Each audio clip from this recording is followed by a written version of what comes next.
Ótimo! Desejo tudo de bom para vocês. E é tão gostoso falar com você, nem que seja na videoaula. Gostaria mesmo que fosse lá na sala, mas como a gente não pode ainda, tô matando a minha saudade, mandando um recadinho. Sempre um grande beijo, viu? Hoje nós faremos uma revisão no livro de geografia e faremos juntos algumas atividades. Abra o livro na página 121. Isso. E já fique com seu lápis e borracha a postos. Ótimo. Acompanhamos comigo. Nós sabemos que a natureza pode ser transformada tanto pelo homem como por ela mesma. Por ela mesma, nós sabemos que tem a ação da água, do vento, do gelo e até os terremotos. Por exemplo, ela demora muito tempo para fazer uma montanha, por exemplo, para transformar um terreno numa montanha. Como aqui nessa página 121, nós podemos ver aqui, ó, transformações feitas por ela. A montanha do Pão de Açúcar, que está no Rio de Janeiro. Nós podemos ver o recorte aqui, ó, que foi a própria natureza quem fez. O homem veio e construiu os elementos culturais em volta, para que ele possa sobreviver, tanto ele quanto a sua família.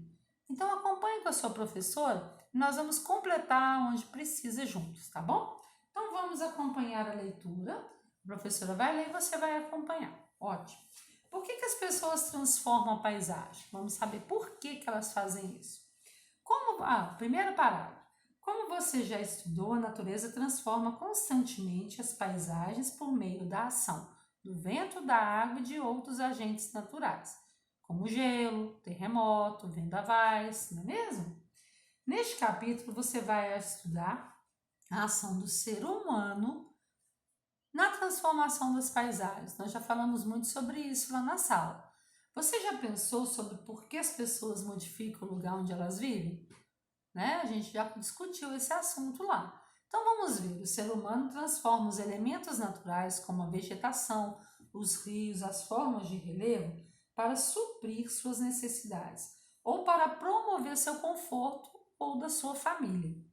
Assim a paisagem ganha novos elementos culturais. Veja em seguir a transformação de uma paisagem natural em uma paisagem cultural. As alterações feitas pelo ser humano podem ser mais intensas e mais rápidas do que aquelas feitas pela natureza. Nós vimos que aquela árvore de pedra na última aula, a natureza demorou muitos anos para ir desgastando com o vento, com o tempo, para poder esculpi-la, né? Para poder fazê-la. Já o homem, ele tendo seus recursos, ele já faz a transformação da paisagem natural mais rápido. Então vamos ver. Aqui nós temos uma paisagem natural, olha o curso do rio. Aqui o homem chegou e já começou a construção de algumas casas, ruas e já mudou o curso do rio. Olha aqui para você ver. Ele foi transformando depois mais casas, mais obras, mais ruas e por fim chegou-se a uma cidade. Olha como que ele foi fazendo a transformação, ela aconteceu de forma mais rápida. Agora vamos ver na página 123. A energia elétrica que abastece sua casa e sua escola também é resultado de alterações na paisagem. Isso acontece porque o ser humano constrói usinas, aquelas usinas hidrelétricas que a gente já comentou, e utiliza o movimento das águas dos rios para produzir a energia que chega até as nossas casas. Observe a sequência das imagens a seguir que mostram o local, a construção e a obra finalizada da usina hidrelétrica de Belo Monte, lá no estado do Pará, lá na região norte. Em novembro de 2009, no rio Xingu, é o local de construção da usina. Esse rio aqui, ó, é que foi o local de construção da usina. Era uma paisagem natural, olha para você ver, muito verde, muita água, né, do rio. E que em dezembro de 2013, houve o processo de construção da usina. Olha como foi. Tirada a paisagem natural, já foi acontecendo a transformação da paisagem cultural da usina hidrelétrica. Em agosto de 2016, a usina de Belo Monte fica pronta. Olha aqui para você ver como já foi transformado tudo. Agora, observando essas imagens, quais foram as transformações que a gente pode observar? Foi retirado paisagem natural e foi dando lugar à construção da usina hidrelétrica. Você vai responder aqui. A retirada da paisagem natural e a construção da base da usina hidrelétrica. Muito bem. Vejamos agora o que a página 124 tem para nos falar? Vamos ver.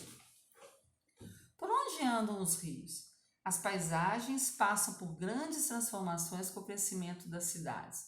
Essas transformações podem alterar o fluxo e a existência dos rios. Nas cidades é comum ocorrer a canalização de rios, que altera suas margens e diminui suas curvas. Em alguns casos, os rios passam a correr por baixo do chão, dentro de canos. Isso aconteceu, por exemplo, na cidade de São Paulo, com o rio Itororó, sobre o qual foi construída a Avenida 23 de Maio, que é essa avenida aqui. Aqui em Belo Horizonte também aconteceu isso. No período de chuvas, né, desse ano, a Cidade de Jardim, o bairro Cidade de Jardim, a Avenida Prudente de Moraes, ela ficou toda destruída. Tanto canaletas como buracos, o asfalto, destruiu praticamente o bairro todo. Na pesquisa que a prefeitura foi fazer para entender como foi essa destruição, exatamente debaixo desse bairro, dessa avenida, corre o Córrego do Leitão, que foi o primeiro rio que nasceu aqui no centro de Belo Horizonte. Eles canalizaram o córrego, achando que ele não ia ter uma dimensão de água muito forte, e construiu a cidade, as ruas e os prédios e as casas em cima dele. Com isso, o volume de água desse ano ultrapassou a expectativa, tivemos muito alagamento, e aí ele simplesmente não aguentou o fluxo dentro das canaletas e acabou saindo para fora dos canos, e inundando e destruindo todo o bairro.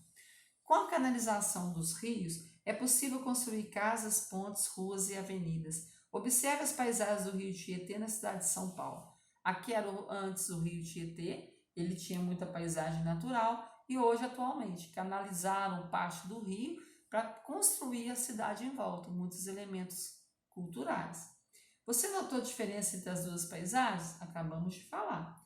Na maioria dos centros urbanos brasileiros, as cidades médias e grandes, rios foram canalizados e modificados pelo ser humano. Na sua cidade existe algum rio que foi canalizado? Como é a paisagem próxima? Como eu falei com você, teve esse Córrego do Leitão, que é um pequeno rio que passava no centro de Belo Horizonte. Como que ficou a paisagem? Simplesmente com casas, ruas, avenidas e prédios construídos em cima desse leito. Vamos ver o que aconteceu em São Paulo. Em 2013, um grupo de pessoas organizou uma oficina com o objetivo de desvendar os rios escondidos debaixo do asfalto das ruas do Bexiga, um bairro da cidade de São Paulo. Eles construíram barquinhos sobre rodas e passearam pelo bairro seguindo o caminho dos rios. 3 rios cortam o Bexiga: o Itororó, o Saracura e o Japurá.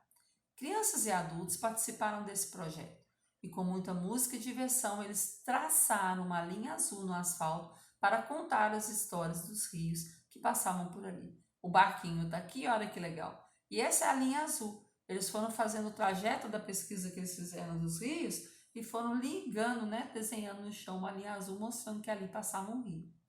Essa iniciativa deu origem a um bloco de carnaval chamado Bloco Fluvial do Peixe Seco e uma exposição de arte intitulada Hidrofaixas, Rios Visíveis do Bexiga. Você vai fazer uma pesquisa na sua casa, papai, mamãe, na internet, e vai anotar aqui para nós quais são os rios da nossa cidade, ou na região da grande BH, né, que a gente usufrui. Você vai fazer uma pesquisa e vai anotar alguma informação sobre ele. Se por acaso ele foi canalizado, se foi construído a cidade em cima, se teve, mantiveram a paisagem natural desse rio, se cuidam dele, alguma informação para acrescentar. E depois a gente vai compartilhar com os nossos amigos quando a gente voltar, tá bom? Temos muito assunto para contar, não é mesmo? Na página 124, 126,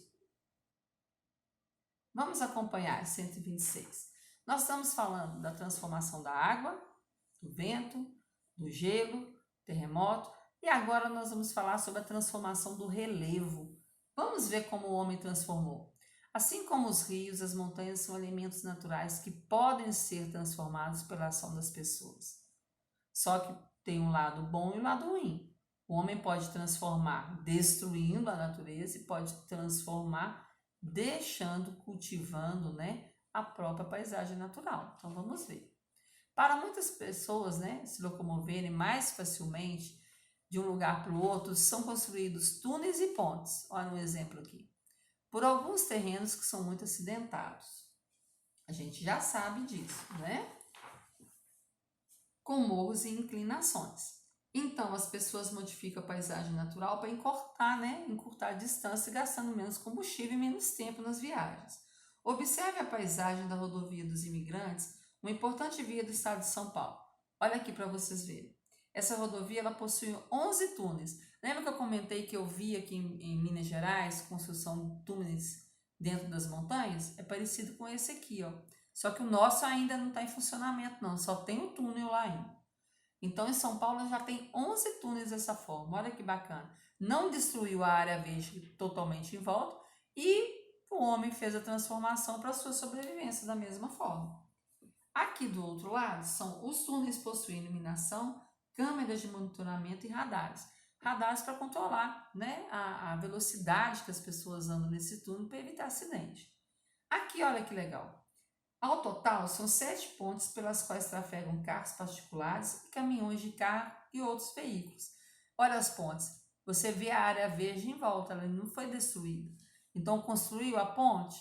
Teve que destruir uma partezinha para construí-la? Acredito que sim. Mas ele, em compensação, o que o homem fez? Ele manteve a maior parte. Então, ele não destruiu totalmente. Muito bom. A rodovia dos imigrantes atravessa a Serra do Mar, ligando a cidade de São Paulo à cidade de Santos e outras cidades do litoral. Ou seja, ele trafega muitos veículos necessários, não destruiu totalmente a natureza e o homem pode transformá-la para sua sobrevivência. Continuando aqui na página 127. No capítulo anterior, você aprendeu que os deslizamentos de terra são resultados de chuvas intensas em áreas montanhosas ou muito inclinadas. Ótimo! Contudo, além dos fatores naturais, as transformações feitas pelas pessoas também podem contribuir para esses deslizamentos. Para construir estradas em regiões montanhosas, é necessário realizar um corte na encosta e retirar parte da vegetação original.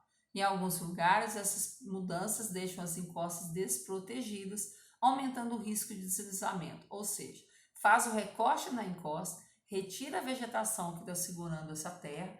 Quando chove, o terreno encharca e aí, não tendo a vegetação para segurar, ele acaba deslizando. E pode cair em rodovias, como está aqui, ó. Pode causar até um acidente, né? Que é muito sério. Então, aqui você está vendo um exemplo da rodovia dos Tamoios. Mas nós temos aqui nas encostas das nossas rodovias mineiras que aconteceu a mesma coisa. Né? As autoridades tiveram que reparar essas encostas aqui porque elas não têm vegetação para segurar. Então, observe o número 1.